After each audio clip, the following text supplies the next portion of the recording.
Después de casi 2 años en un mundo sumido en una pandemia, sin duda alguna que muchos de nosotros podemos sentirnos cansados, agotados, incluso afectados en nuestra fe, en nuestra vida espiritual.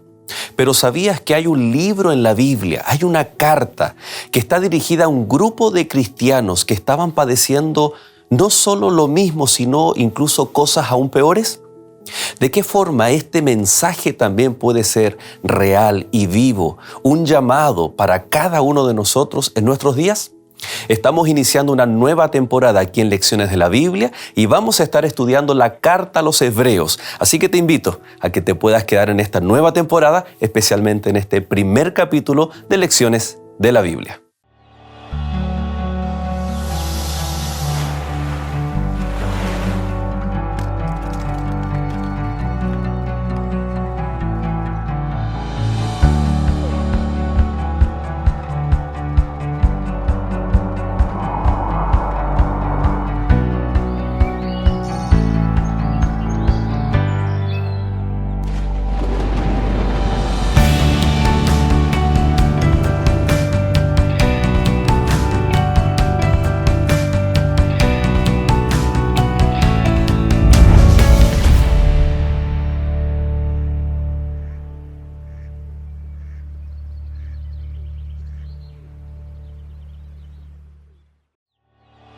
Esta semana, la carta a los Hebreos y a nosotros. Porque os es necesaria la paciencia, para que habiendo hecho la voluntad de Dios, obtengáis la promesa. Hebreos capítulo 10, versículo 36.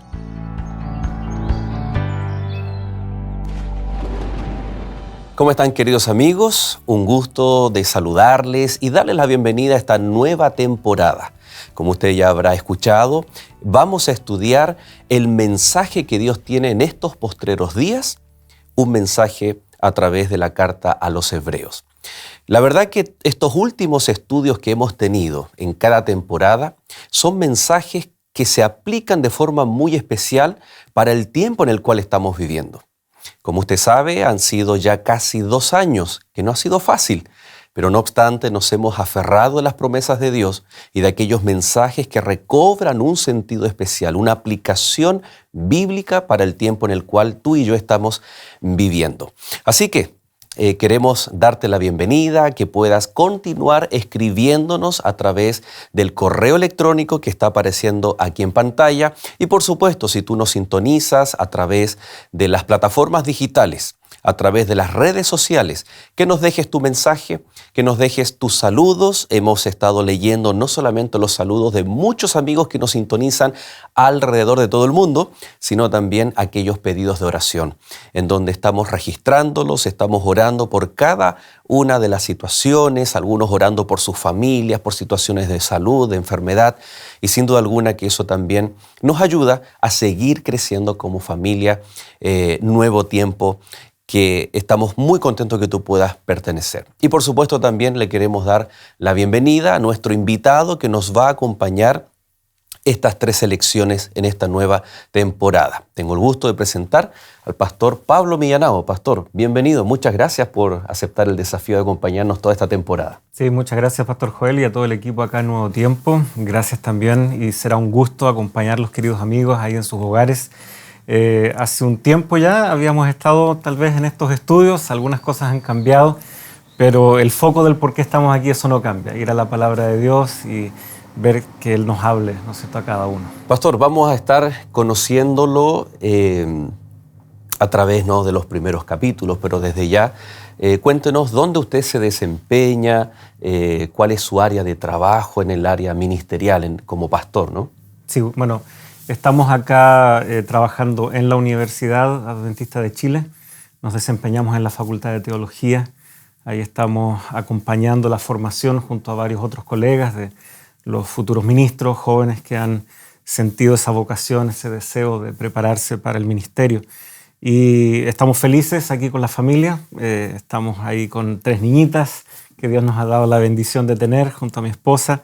Y nos desempeñamos cada día, ¿no es cierto?, mayormente en el aula y de alguna manera relacionándonos también con lo que nosotros vamos a estar explorando juntos aquí.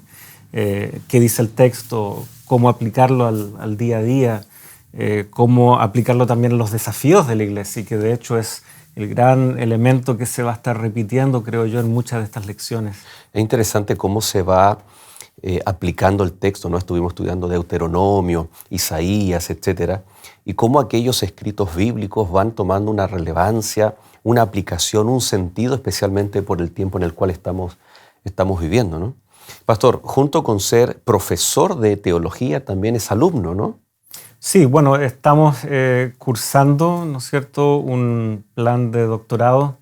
La pandemia ha alterado un poco la forma habitual, ¿no es cierto? Gracias a Dios, la tecnología ha permitido que igual las clases puedan continuar, así que estamos muy agradecidos por aquello. Y sí, es un plan doctoral. La idea es que nosotros podamos seguir capacitándonos como docentes, y es un estudio que se enfoca particularmente en el Nuevo Testamento. Así que felices por esa oportunidad también. Y son herramientas muy, muy apreciadas, muy lindas para poder seguir sirviendo a la iglesia. Y especialmente, Pastor, gracias por acompañarnos, y tendremos entonces la oportunidad de ir desmenuzando, de ir trabajando especialmente en el libro o la carta a los Hebreos. Y ese es el título entonces de nuestra primera lección, de nuestro primer capítulo, la carta a los Hebreos, un mensaje para nosotros también.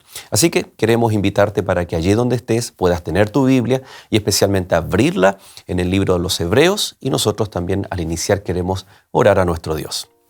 Querido Dios y Padre nuestro, gracias te damos por el privilegio que tenemos de abrir tu palabra, de iniciar una nueva temporada, de estar próximos a un nuevo año, en donde queremos desde ya pedir tu bendición, tu compañía, que a través de tu palabra, Señor, el Espíritu Santo nos pueda hablar y podamos tomar aquellas decisiones para poder seguir avanzando en nuestra preparación para cuando tú vengas, Señor, a buscarnos. Bendice a cada uno de nuestros amigos.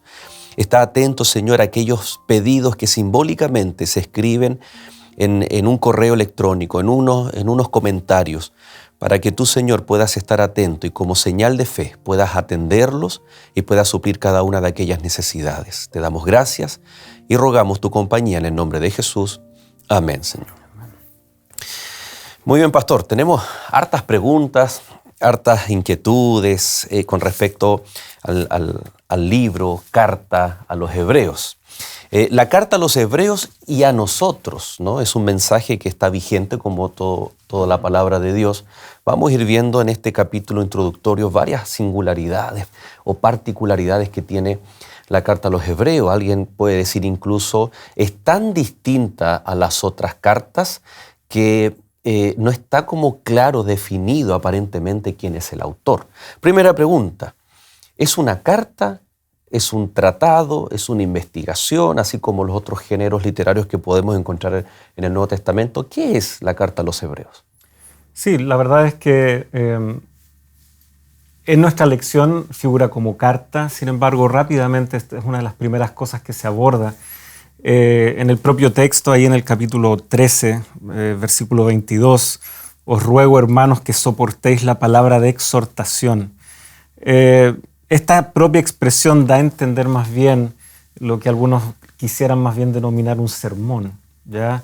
Es una palabra de aliento, de ánimo, para fijar tal vez un concepto, una doctrina en este caso, poner la fe en el lugar correcto, con los conceptos adecuados, pero que eso también se convierta en una vida dispuesta a perseguir ese blanco, a perseguir ese objetivo. Por lo tanto, creo que está correcto considerar esto como un sermón, justamente por estas palabras casi finales del autor, que si bien es en estricto rigor anónimo este libro, la tradición eclesiástica, y por lo menos nosotros en la Iglesia Adventista también reconocemos de que es Pablo el autor. Curiosamente, algunos viendo lo breve que es el Evangelio de Marcos, algunos han pensado que probablemente también ese evangelio, si bien le llamamos evangelio y es como un género literario aparte los evangelios, puede muy bien haber sido escrito pensando en haber sido leído de una vez, como también un sermón. Y la forma en que ese evangelio termina de manera tan abrupta, dramática, pareciera que prepara el terreno para ese llamado final a la audiencia. Así que Hebreos no está solo en esa categoría, podríamos decir. Algunos han adelantado esa posibilidad también con el Evangelio de Marcos, lo que resulta interesante, considerando de que muchos tenían que oír porque no iban a tener las copias escritas. Así que tiene mucho que ver también con ese trasfondo. Claro, porque tenemos algunos ejemplos en donde Pablo escribe, otras personas trasladan o llevan la carta y es leída, ¿no?, frente a la iglesia. Por ejemplo, cuando es escrita una carta hacia los romanos y es leída frente a la iglesia. No obstante, nos vamos a encontrar con una especie de estructura en donde hay una base, un fundamento o una exposición, y luego viene un llamado, ¿no? Se va matizando una exhortación, una exposición, sí, junto con una exhortación. Y allí da, la verdad que varios antecedentes nos indican de que es un llamado, es una base. Ya vamos a mencionar por qué razón requiere este formato, ¿no? Algo estaba ocurriendo, pero esto invalida el hecho de que se haya registrado después y que llega al canon bíblico y hoy en día está conformado ahí como una carta, ¿no? Es menos válido que el resto de las cartas que sí son escritas. Podríamos mencionar allí, tal vez alguien puede pensar, es que el Espíritu Santo iluminó al escritor, tuvo la capacidad y el tiempo para pensar, para tomar textos del Antiguo Testamento, para aplicarlos. Y si es un sermón, si es algo que se mencionó, que se habló, ¿está en una categoría inferior a las cartas? No, en ningún caso. Nosotros entendemos de que finalmente el proceso de cómo la Biblia llegó a ser esta colección realmente de muchos libros, todo ese proceso fue guiado por el Espíritu Santo. Como ya mencionábamos, ¿no es cierto?, es muy posible de que otros libros hayan en la mente de sus autores también pasado por esa misma pregunta: ¿cómo les va a llegar esto a mis destinatarios? Evidentemente había una copia original, la que ellos mismos escribieron, pero para muchos iba a llegar de manera audible. De hecho, el propio Pablo, ¿no es cierto?, en Romanos 10, él habla de que es por el oír que la fe se cultiva, ¿no?, y es por el oír la palabra de Dios. Esa era la forma en que prácticamente todos recibían finalmente el mensaje. Otra posibilidad que tampoco restaría la inspiración es que, juzgando, como bien mencionabas, ¿no?, las otras cartas de Pablo, si la comparamos con Hebreos, hay diferencias de estilo, como él cita tal vez los pasajes del Antiguo Testamento, y sin embargo eso podría significar que o él lo escribió originalmente en un idioma y luego fue traducido. Si efectivamente era para gente judía convertida al cristianismo, algunos por ahí piensan que es muy razonable pensar que lo haya escrito en hebreo y que luego fue traducido al griego, y eso explicaría ciertas diferencias. O que usó un secretario, ¿ya?, un amanuense, alguien al cual él le iba, ¿no es cierto?, indicando, y finalmente era otra persona la que iba escribiendo. Algo que Pablo ciertamente también acusa haber hecho en otras de sus cartas. Así que no vemos un cambio radical a las denominadas cartas más formales o aceptadas del apóstol en relación a lo que estamos viendo aquí en Hebreos. Y naturalmente estamos nosotros viendo aquellos detalles, ¿no?, pero que no afectan en el resultado final. Dice carta a los hebreos. ¿Quiénes eran los hebreos?, ¿no? Sin entrar en un debate infructuoso que tal vez por siglos se ha llevado a cabo, sí, pero para encontrar un sentido ya para después en el segundo bloque ir viendo cuál era la problemática. Primero identifiquemos cuál es el consenso a nivel de los entendidos de quiénes son estos hebreos. Sí, bueno, básicamente uno tiene que buscar las pistas en el propio texto, y ciertamente esas pistas van a ir aflorando de manera natural cuando vayamos viendo la propia argumentación que va usando Pablo. Él presupone muchas cosas que sería bien natural que fueran conocidas por alguien que nació, ¿no es cierto?, y creció en un ambiente judío. El tema de los sacrificios, todo el tema del sacrificio, templo. el templo, su ritual. Eso podría haber sido mucho más desconocido para alguien que había sido anteriormente pagano y que se convirtió al cristianismo. Claro, porque sería la carta un poco más lejano para no ellos. da una explicación, sino que ya lo da por sentado. Lo da por sentado. Pero no lo valida. Sino O sea, que también, me refiero que aunque seguían esas prácticas, cita el Antiguo Testamento, pero dice que tuvo un cumplimiento. Tuvieron su lugar. Exacto. Tuvieron su lugar, sin embargo, con la llegada de Jesucristo, mal harían en aferrarse a lo que apuntaba a Cristo y no reconocer que las promesas, que el cumplimiento finalmente llegó, y dejar a Jesucristo pasar sin aferrarse a esta mejor salvación, a estas mejores promesas. Es una iglesia que conocía el sistema de sacrificios, el oficio sacerdotal, el templo, pero que ya habían aceptado a Cristo. Entonces podríamos hablar de que eran judíos cristianos.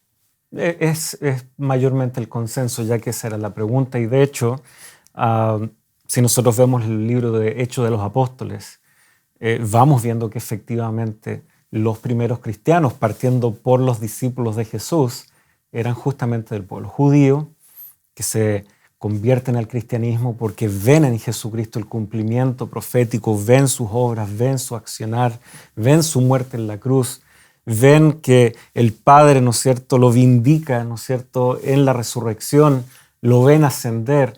¿Qué duda les va quedando? Y efectivamente los primeros cristianos fueron judíos convertidos al cristianismo. Luego, cuando se va expandiendo, ¿no es cierto?, a través de toda la acción misionera de la iglesia, se van encontrando diferentes desafíos, cómo hacer frente a las dudas o el escepticismo de los griegos, por ejemplo, respecto a la resurrección. Y vemos que se van enfrentando diferentes obstáculos, pero al inicio el libro de los Hechos nos muestra cómo 3.000 se bautizaron en un día. Muchos de ellos compungidos sus corazones porque ahora les hace sentido lo que conocían de las Escrituras, y los apóstoles les dicen, bueno, al que ustedes crucificaron, ahora el Dios lo ha hecho, ¿no es cierto?, Señor, y es el Cristo. Y ellos se dan cuenta, porque tenían todo este bagaje, ¿no es cierto?, de su formación. Así que no es para nada extraño encontrar a este grupo, ¿no es cierto?, judíos convertidos al cristianismo, y sin embargo con ciertas luchas ahora por particulares situaciones que les está tocando vivir. Y estas situaciones son las que van a tal vez después tener un sentido especial para nosotros. Problemas internos, problemas que venían también del exterior. Cómo ellos estaban afrontando estas dificultades, y tal vez es la razón por la cual el apóstol Pablo les da este mensaje que se transforma en la carta a los hebreos. Hacemos un alto, usted no se separe y ya regresamos.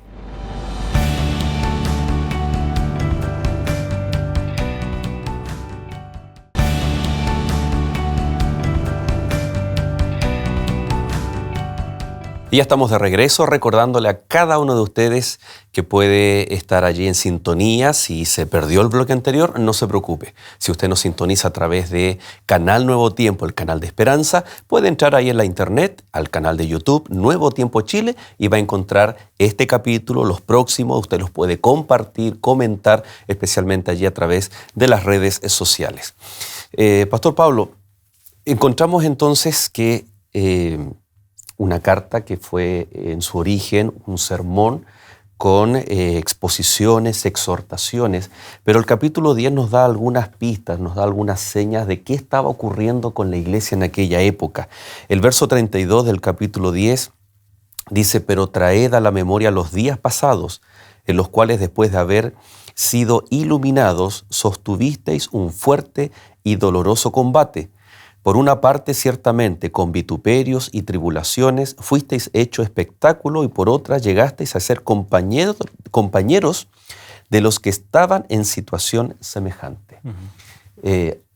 ¿A qué se refiere Pablo cuando se menciona de que fuisteis espectáculo, sufristeis vituperios, tribulación, traer a la memoria aquellos días pasados después de haber sido iluminados, tal vez después de haber sido iluminados con el Evangelio, vino un fuerte y doloroso combate? Sí, la verdad es que uno escucha la palabra persecución y uno puede imaginarse un sinnúmero de cosas. Pero ciertamente para los primeros cristianos, ya sea que hayan venido de un trasfondo gentil, pagano, o de un trasfondo judío, el ser todos cristianos comenzó a configurarse como ser visto de una manera extraña. Porque había muchas cosas que estaban íntimamente ligados con tu rol como ciudadano, que eran inseparables de tus funciones y deberes religiosos. Sobre todo cuando hay un emperador y que ese emperador exige lealtad de sus súbditos, y finalmente esa lealtad pasa también por esa mirada religiosa, en donde tu adoración a los dioses locales o al dios patrono de tu ciudad es interpretado como lealtad también al emperador, o inclusive después, ¿no es cierto?, ya se notan esos trazos ya en el libro de Apocalipsis, en donde el culto al emperador cada vez se está tornando más y más popular, y muchas ciudades abrazan esto como una forma de estar congraciándose con el emperador. Por lo tanto, para un cristiano que dice esto no lo voy a practicar, comienza a levantar cierta sospecha de sus propios vecinos. ¿En qué cree entonces mi vecino? ¿Será que puedo confiar en él? ¿Será que es alguien confiable? La pregunta sería, ¿y acaso los propios judíos no tenían este problema? Porque ellos tampoco habrían adorado a estos ídolos, etcétera, mucho menos al emperador. Sin embargo, hay suficientes registros o evidencias históricas en donde, como el judaísmo era una religión ya establecida, incluso antes de la llegada de los romanos a la región, los romanos y la mayoría de la gente ya en el mundo greco-romano veía la religión judía como algo muy bien establecido, como algo que ellos ya manejaban, ya conocían. Pero el cristianismo surge como algo distinto. No es judío, tampoco es pagano. ¿Qué es? Y justamente estar entre dos mundos, diríamos así, era lo que estos pasajes del capítulo 10 que recién leías y nos compartías están tratando de señalarnos. El autor sabe de que lo que ellos están padeciendo no es un invento. Hay tensiones reales, hay dificultades reales que ellos viven. Y tal vez para nuestros amigos solamente señalar esto. Ser cristiano en esa época, como también en la nuestra, no siempre es fácil, porque ocurren estas mismas cosas. Mis lealtades han cambiado. Conocí a Jesucristo y sin querer, ahora mis prioridades van cambiando, volcadas hacia lo eterno, volcadas hacia lo que realmente trasciende. Y algunos amigos, o que se llamaban amigos, se preguntan, ¿y qué le pasa a esta persona? ¿Por qué ha cambiado? Y no siempre eso es comprendido. Sin embargo, Dios comprende y está colocando, ¿no es cierto?, en el pasado este sermón, este mensaje, como ese punto de retorno, como ese llamado de atención, porque este evangelio probablemente, ¿no es cierto?, y lo digo más que nada como un recurso retórico, probablemente vale la pena enfrentar estas cosas por lo valioso que resulta abrazar a Cristo y su evangelio. Qué interesante, Pablo, que el aspecto espiritual aquí se deja ver que involucra lo social, lo familiar.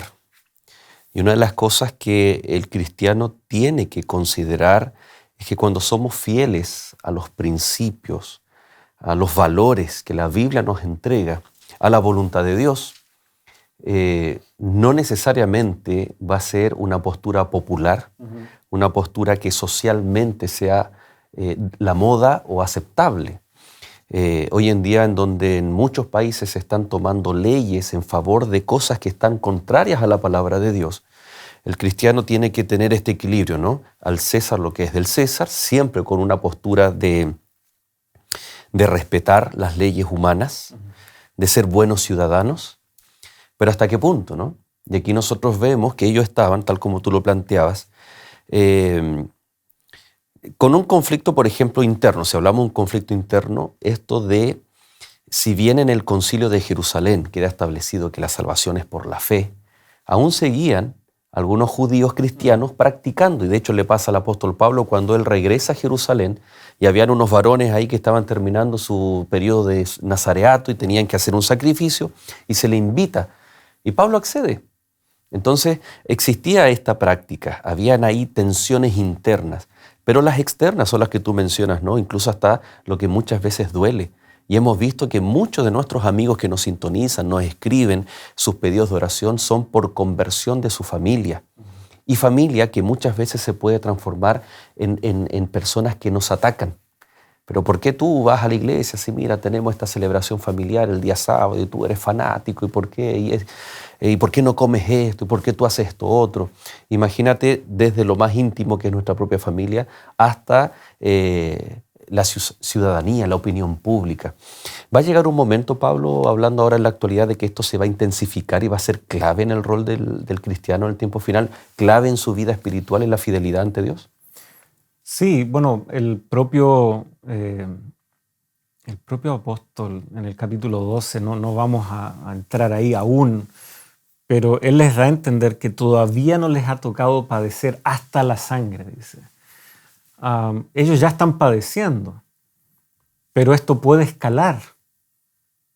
Y ellos debieran estar agradecidos de que aún no les ha llegado a padecer hasta el derramamiento de sangre, entiéndase, martirio probablemente. La cárcel está mencionada acá, ¿no? Sí, la cárcel ya está, y varios otros elementos que ya se han asomado en esta lección, pero ciertamente ya el capítulo 12 anticipa de que esto puede escalar en el tiempo, para ellos, para nosotros, pero lo significativo, y creo yo, es que Dios nunca nos deja solos en esto.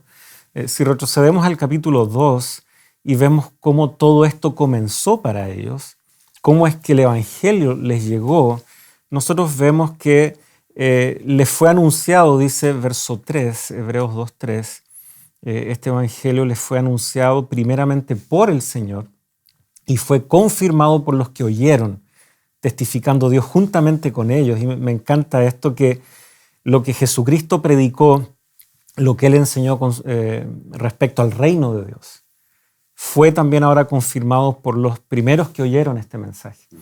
Y es interesante esto de confirmar, tiene que ver con que tú respaldes un concepto más allá de cualquier duda, que tú puedas cerciorar, confirmar, verificar que esto efectivamente fue así. Pero si eso, diríamos nosotros, es muy valioso, que alguien de carne y hueso, que yo puedo tocar, palpar y decir, si tú eres real, veo que lo que predicas lo vives y practicas, genial, qué bueno ver esto, ver que no es solo teoría. Y sin embargo, el versículo 4 sigue señalando que Dios sigue testificando juntamente con estas personas. ¿Y a través de qué? Señales, dice, prodigios, diversos milagros y repartimientos del Espíritu Santo según su voluntad. O sea, estos cristianos estaban pasando momentos difíciles, es verdad, pero Dios no los había dejado desprovistos de manifestaciones tan claras de su cuidado, de los dones del Espíritu, por ejemplo, para que como comunidad ellos se puedan ver enriquecidos, ¿no es cierto? El don de la sanidad, que vemos sanidades en el libro de los Hechos, el don, ¿no es cierto?, de la enseñanza, para que justamente este evangelio en el cual yo comencé, yo pueda seguir creciendo, ¿no es cierto?, madurando mi conocimiento de Dios, y así tantas otras áreas. Pero, perdón, es interesante que Pablo los compara a aquel pueblo que estaba en el desierto, que tenía también señales, tenía prodigios, tenía milagros, pero aún así Le faltó la confianza, le faltó la fe. Por esa razón hay un capítulo exclusivo que habla de la fe y se repite la palabra fe, confianza muchas veces. Y fíjate, por ejemplo, dice el verso 35 del capítulo 10, no perdáis pues vuestra confianza que tiene una gran recompensa. Como tú bien dices, lo tenían todo. Señales, prodigios, la confirmación de aquellos que habían visto y oído a Cristo Jesús, aquellos que estuvieron con Él. No obstante, algo está pasando, es algo inevitable. Y hoy en día podríamos estar nosotros como cristianos, como adventistas, como hijos de Dios, si le sumamos estos 2 años de pandemia, de muerte, de enfermedad, muchos casos que hemos conocido de amigos, hermanos de iglesia. Tal vez lo que resume el estado espiritual, físico, mental de esta iglesia es un desgaste, es una iglesia desgastada por la prueba, por el tiempo que estaban viviendo. Y aquí vienen estos mensajes, ¿no? Es cierto que Dios nunca los dejó solos. Es cierto que siempre estuvieron los milagros, pero curioso que Pablo incluso en hebreo hace la comparación, ustedes son como aquel pueblo que estaba en el desierto, que aún teniéndolo todo, le faltó la fe. Este consejo, pues, no dejes de confiar, porque cercana está nuestra recompensa, nuestro galardón.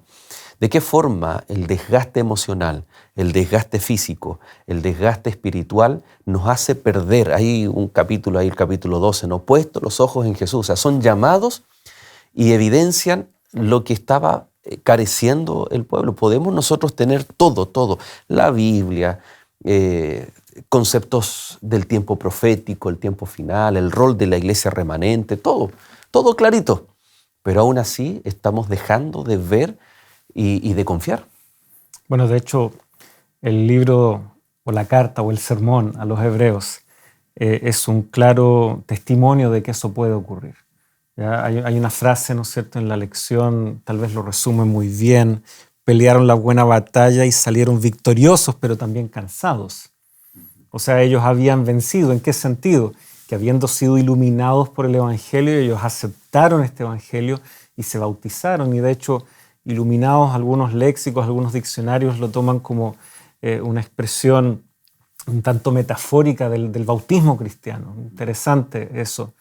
Por lo tanto, sí, ellos entendieron que esto valía la pena, pero les vino a un costo. Y eso ahora los hacía preguntarse, ¿valdrá la pena mantener el curso? ¿Valdrá la pena a la luz de todo lo que yo estoy mirando, en la inmediatez? Porque como recién señalabas, ¿no?, ese gran galardón todavía me obliga a poner mi mirada hacia adelante, hacia el futuro. Pero aquí es donde tal vez está ese aspecto que ninguna otra ideología, no que la religión cristiana, bíblica sea solo una ideología, pero otras ideologías puedan tal vez señalarnos, que nos apuntan tal vez a mirar al interior, a mirar al presente, otras a mirar al pasado. Lo distintivo del mensaje cristiano es que siempre lo mejor está todavía por venir. Que no habrá ningún momento en donde tengamos que con nostalgia tan solo mirar hacia atrás, sino podemos justamente colocar nuestra confianza en que mañana sí será mejor. Y no por un buen deseo, por un buen anhelo, sino porque hay claras promesas de Dios. Y por lo tanto, eso que veíamos en el capítulo 2, que conocer el Evangelio vino acompañado de claras manifestaciones divinas, milagros y demás, van siendo también lo que puede sustentar la experiencia cristiana en ese durante, en esa espera. Así que yo diría que sí, es posible desanimarse. Somos humanos, nos cansamos. Hay momentos en donde uno ve, ¿no es cierto?, que a una familia o a una persona en particular le pasa una cosa, después otra, y cuánta gente tal vez le gustaría especular qué está pasando, pero Dios en realidad puede sustentar a esa persona que aún en medio del cansancio ve que hay claras evidencias todavía de la mano de Dios en medio de esas circunstancias. Y yo creo que el gran llamado que Pablo hace en esta carta es justamente eso, no desconocer las dificultades. No es que les está diciendo, no, si esto no es para tanto.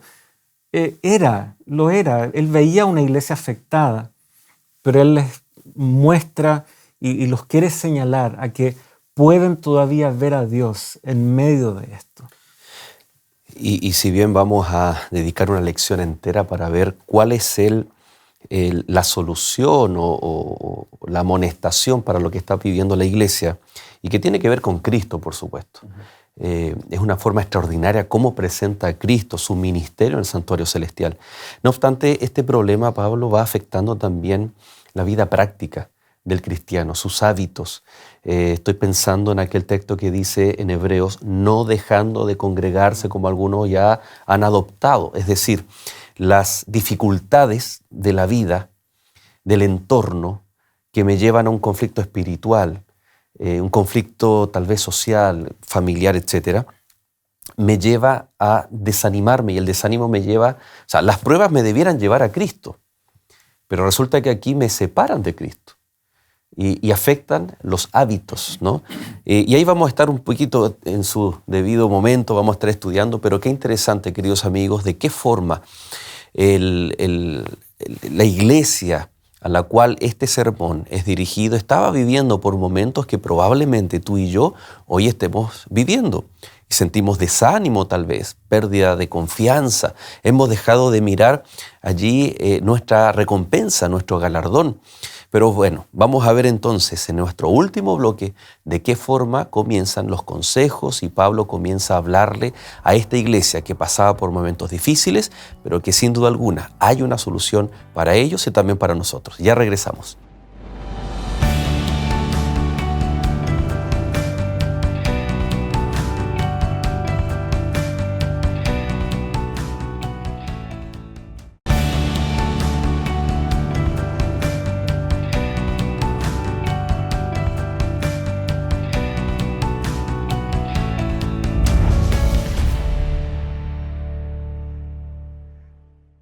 Hola amigo, ¿te preguntas cuál es el sentido de la vida? Necesitamos tener un propósito, una razón por la cual valga la pena vivir. Y si no es así, ¿para qué luchar por la vida? En esta guía de estudio hallarás la razón de nuestro existir. Te invito a solicitar evidencias que te ayudará a entender lo que Dios quiere para tu vida. Escríbenos a los números que están apareciendo en tu pantalla o a nuestro correo electrónico esperanza@nuevotiempo.org. Estaremos esperando por ti.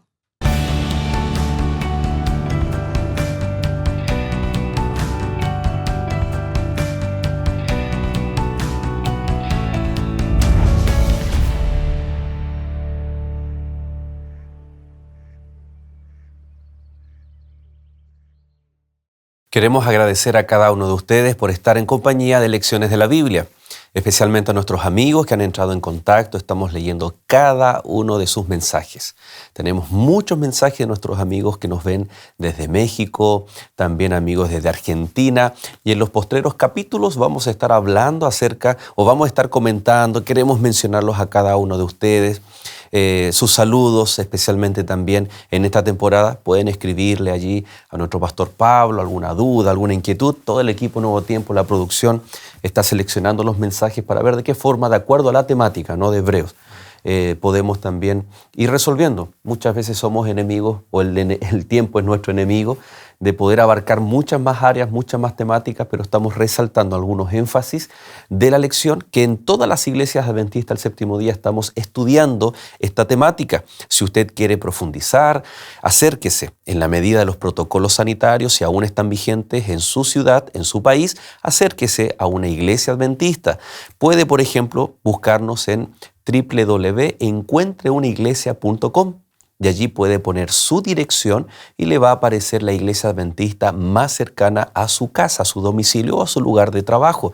Acérquese y allí va a poder preguntar a qué hora, cómo, cuándo es Lecciones de la Biblia, pero en cada iglesia. Ya estamos estudiando este mismo material en todo el mundo.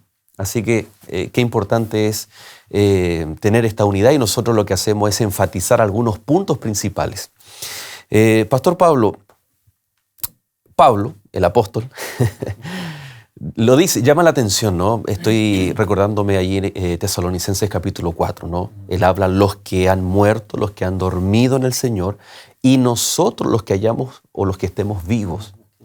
Siempre está este concepto de que ellos tenían la plena certeza que la segunda venida iba a ocurrir en sus días. A tal punto que en el capítulo 10, verso 37, dice, porque aún un poco y el que ha de venir vendrá y no tardará, mas el justo vivirá por fe, pero si retrocede no agradará a mi alma. Y en el capítulo 1, verso 2 dice, en estos postreros días nos ha hablado a través del Hijo. Dice que tiempos pasados el Señor habló de muchas maneras, de muchas formas a los padres a través de los profetas, pero en estos postreros días, en estos últimos días se podría interpretar esa frase. ¿Qué concepto tenía Pablo con respecto a los postreros días y cuando dice el que ha de venir un poquito y va a volver? ¿Será que estaban errados? ¿Será que no tenían la interpretación bíblica completa porque han pasado más de 2000 años y Jesús aún no ha regresado? Sería difícil pensar de que Pablo estaba equivocado. Lo que sí podríamos entender es que esa opinión surge de ideas que ellos ya tenían y que brotaban también de las propias Escrituras. Por ejemplo, en el libro de Daniel, cuando se ve esta imagen de diferentes metales que de alguna manera resume la historia humana desde la época de Daniel hasta que esa piedra no cortada por mano, ¿no es cierto?, rompe la imagen y crece y se transforma en un gran monte que es el reino de Dios. Ellos veían, ¿no es cierto?, la entrada de Dios en la historia como el momento en donde este tiempo, tal como lo conocemos, terminaría dando paso al reino de Dios. Y por lo tanto la pregunta que humanamente la iglesia podía hacerse y a la cual los apóstoles debían contestar era esa primera venida, como nosotros le llamaríamos, ¿no? Cuando Jesús vino naciendo como un bebé, etc. Era esa venida la que colocaría fin a la historia tal como la conocemos. Vemos que Pablo, y tú recién aludías, ¿no es cierto?, a la carta que él manda a los tesalonicenses. Él debe mandarles 2 cartas porque ellos estaban acelerando mucho, habían apretado el acelerador. Y Pablo en su segunda carta les dice, pero faltan algunas cosas por suceder. Así que Pablo entendía de que la primera venida de Jesús echó a andar, ¿no es cierto?, un proceso natural. Y él es capaz de identificar este tiempo desde su primera venida como ya los postreros días, la época en la cual es el inicio del fin, diríamos así, pero todavía deben ocurrir ciertas cosas. Sin embargo, como Jesús mismo lo dijo, los tiempos, los plazos, las sazones, eso no nos queda a nosotros saberlo, pero sí tenemos el anhelo y desde luego queremos que sea pronto, como Jesucristo mismo lo dijo, he aquí vengo pronto. Pero vemos entonces a una iglesia que tiene que saber administrar esta espera y vemos que los consejos, el aliento, esta palabra de exhortación, como veíamos, ¿no es cierto?, en el primer bloque, justamente apunta en esa dirección. Sabemos el qué, el cuándo. Ahí es donde se nos empieza a generar estas tensiones, porque nos volvemos un poco impacientes. Y la impaciencia es alimentada por los problemas, porque nos gustaría que ya no estuvieran. Y sin embargo, el cristianismo es justamente en esos momentos donde no debiera flaquear. De hecho, fíjate, suena paradójico, pero a la vez tú lo estás explicando perfectamente, porque en el verso anterior, cuando dice, porque aún un poco y el que ha de venir vendrá, entonces da la impresión de una inmediatez. Pero en el verso anterior dice, pues es necesaria la paciencia para que habiendo hecho la voluntad de Dios obtengáis la promesa. Sí. Entonces ahí está el equilibrio, no es tan inmediato.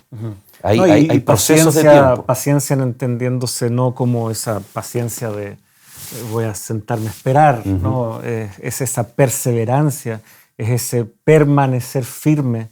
Aquí está asociado con haciendo la voluntad de Dios, es decir, es activa. Hay un aspecto interesante que lo vamos a profundizar en el capítulo 3, que tiene que ver con el cumplimiento del tiempo. Pablo les está diciendo con estas palabras en estos postreros días que aquellas cosas que fueron prometidas en el Antiguo Testamento, a partir de la cruz de Cristo, podemos ver en el Pentecostés, es una época de cumplimientos. A eso se refiere en estos postreros días y se extiende también hasta nuestros días y hoy también se están cumpliendo ciertos elementos del tiempo final que nos hacen protagonistas de esta historia. Bueno, como mencionábamos, desde la cruz de Cristo ya se acuña esta expresión, los postreros días. O sea, no es exclusivo para el tiempo previo a la segunda venida de Cristo, ¿no? Sino que... O sea, la Biblia, por ejemplo, en Daniel, nuevamente podemos referenciarlo, habla acerca del tiempo del fin, que no es lo mismo que Pablo estaría hablando aquí de los postreros días. Postreros días, Pablo lo introduce como esta idea de que con la primera venida de Jesús se inaugura un proceso que ya no va a echar pie atrás. El reino de Dios ha venido, se ha instaurado plenamente. No, estamos todavía viendo los efectos del pecado, estamos viendo todavía como la misma Biblia lo llama, ¿no? El príncipe de este mundo todavía tiene cierta libertad para actuar, pero el reino de Dios ya entró. Sin embargo, la consumación, cuando todo eso ya llegue a su fin, es que Daniel nos diría, bueno, ese es el tiempo del fin. Y ciertos eventos, ¿no es cierto?, proféticos, ya hemos sido testigos de ellos, tal como los describe Daniel y Apocalipsis. Y es interesante que esta lucha o tensión de los cristianos esté puesto en ese panorama de tiempos postreros. Estamos en ese comienzo del desenlace y por lo tanto es tan significativo lo que nosotros podamos decidir, lo que podamos hacer, porque no es que nos sobre tanto tiempo y no es que nuestra vida sea tan larga tampoco, como para siempre relegar todo para un mañana. Nos coloca, ¿no es cierto?, un escenario, y tú ya has referenciado algunos de esos pasajes en donde tener en vista la segunda venida debe colocar las cosas en perspectiva. A veces sentimos que tenemos demasiado tiempo. A veces los días se hacen largos porque estamos, comillas, aburridos, sin nada que hacer. Hay gente que por diferentes situaciones a veces no está pudiendo trabajar, no está pudiendo estudiar. Tal vez el día se le hace eterno, pero la verdad es que nuestra vida es breve y es una paradoja, ¿no? Uh-huh. El día se hace largo, pero la semana se nos va rápido. Estamos viviendo estos tiempos en donde las decisiones que debemos tomar tienen que ser significativas, tal como Pablo invita aquí a los cristianos. Y fíjate, para ya ir haciendo una aplicación directa a cada uno de nosotros, especialmente a nuestros amigos, para hacer una invitación de parte de Dios, permíteme leer esta última parte que aparece en el material de apoyo. Dice, los cristianos adoptaron un estilo de vida que habría sido considerado antisocial e incluso subversivo. La lealtad a los dioses, expresada en la asistencia religiosa a los sacrificios y cosas por el estilo, se consideraban un símbolo de lealtad al Estado, lo que tú mencionabas, ¿no? Las autoridades, los amigos e incluso a la misma familia. La adoración de las deidades era algo así como un símbolo de la dedicación de uno a las relaciones que mantenían estable y próspera la sociedad de aquella época. Al abstenerse de lo primero, los cristianos, al igual que los judíos, inspiraban desconfianza como posibles violadores de las leyes y como elementos subversivos dentro del propio imperio. Hoy en día, si nos mantenemos fieles a los principios divinos, corremos el mismo riesgo, ¿no?, de ser antisociales, de estar en contra de todas las leyes que hoy en día se están en los parlamentos, se están firmando. No obstante, cuán importante es mantenernos firmes, aunque hay una presión social, aunque hay y puede eventualmente haber incluso hasta una persecución. Cuán importante es considerar aquello que vamos a estudiar durante toda esta temporada, de considerar, de ver a Cristo Jesús de una forma distinta, no solo muriendo en la cruz, sino especialmente ministrando en favor de cada uno de nosotros. No, es fundamental y no es cuán importante es, ciertamente es importante, es cómo vamos a convertir eso importante ahora en parte de nuestra vida. Cómo vamos nosotros a realmente no solo declarar lo importante, sino vivir como si realmente fuera importante. Creer en Dios es una cosa, vivir como que esa creencia se ha encarnado en nosotros es otra. Porque si Dios existe, entonces hay ciertos absolutos, ¿ya?, que yo tengo que abrazar, ¿no es cierto? Su poder, su amor, cómo Él sustenta este universo, el hecho de que Él sea la verdad, el camino, la vida, esos absolutos ya no quedan abiertos a discusión si yo realmente acepto que Él existe. Y ya que nos llamó, tenemos una responsabilidad unos a otros, porque no nos ha llamado solos. Dios no te llamó solo a ti. Tal vez puedes ser tú el único que ha contestado positivamente al llamado de Dios. Tal vez eres el único cristiano o adventista en tu familia, pero Dios no te está llamando solo a ti. Está llamando también a los demás, a tus amigos, a tus familiares. Y tal vez ese es un mensaje con el cual nosotros nos podemos quedar también, que este desafío no es para enfrentarlo solo, y las soluciones que Dios ofrece no son para vivirlas y gozar de ellas solos. El Evangelio nos llama a unirnos. El Evangelio nos llama a enfrentar estas dificultades en comunidad. Y por lo tanto, como recién se mencionaba, ¿no?, hace algunos minutos atrás, esta gran familia, ¿no?, que se reúne en torno a estos estudios semana a semana, puede también ser tu familia, la familia carnal, cercana tuya. ¿Cuán más cercana será esa relación si ahora los lazos del Evangelio los unen también? Por lo tanto, no dejes de orar por aquellas personas que todavía no abrazan esa fe que tú con tanta alegría abrazaste y que también ahora puede ser motivo de alguna dificultad, porque te estás dando cuenta que te pareces más a tu Señor, más a Jesucristo y ya no tanto a este mundo. Y sin embargo, esa diferencia no es motivo de vergüenza, al contrario, es motivo de gozo, porque estás siguiendo las pisadas de tu Maestro. Vemos y tenemos delante de nosotros, queridos amigos, un estudio maravilloso aquí en el libro o la carta o sermón a los Hebreos, un sermón al cual Dios nos invita a responder positivamente. Si tú quieres aceptar el desafío, si dándote cuenta de que hay dificultades, pero quieres avanzar tomado de la mano de Jesús, yo te invito a que podamos en esta oración renovar, ¿no es cierto?, nuestro compromiso de caminar con el Señor. Vamos a orar.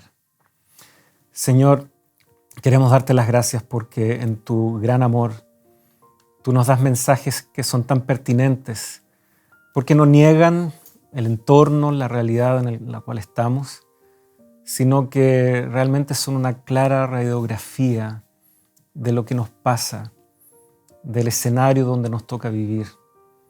Tú levantas ese telón para que podamos ver las cosas con claridad, sin misterios, para que podamos entonces tomar decisiones de vida eterna. Gracias porque no estamos caminando a tientas en oscuridad, sino que tú nos muestras realmente el escenario tal cual es. Hay dificultades, pueden haber tentaciones inclusive, pueden haber en nosotros diferentes instancias que nos llevan al desánimo. Sin embargo, tu Evangelio se sigue renovando en nuestra vida. Tu Evangelio ha venido acompañado de claras muestras de tu amor, pruebas incluso que han llegado de manera milagrosa, dándonos claras evidencias de que tú has estado ahí de manera poderosa. Ayúdanos, Señor, a no perder la memoria. Ayúdanos, Señor, a ir refrescando en nuestra memoria cómo todo comenzó y cómo podemos todavía seguir creciendo en tu gracia. Ayúdanos, Señor, porque te lo pedimos solamente en los méritos de tu Hijo amado Jesús. Amén. Amén. Muchas gracias, Pastor Pablo. Nos encontramos en el próximo capítulo.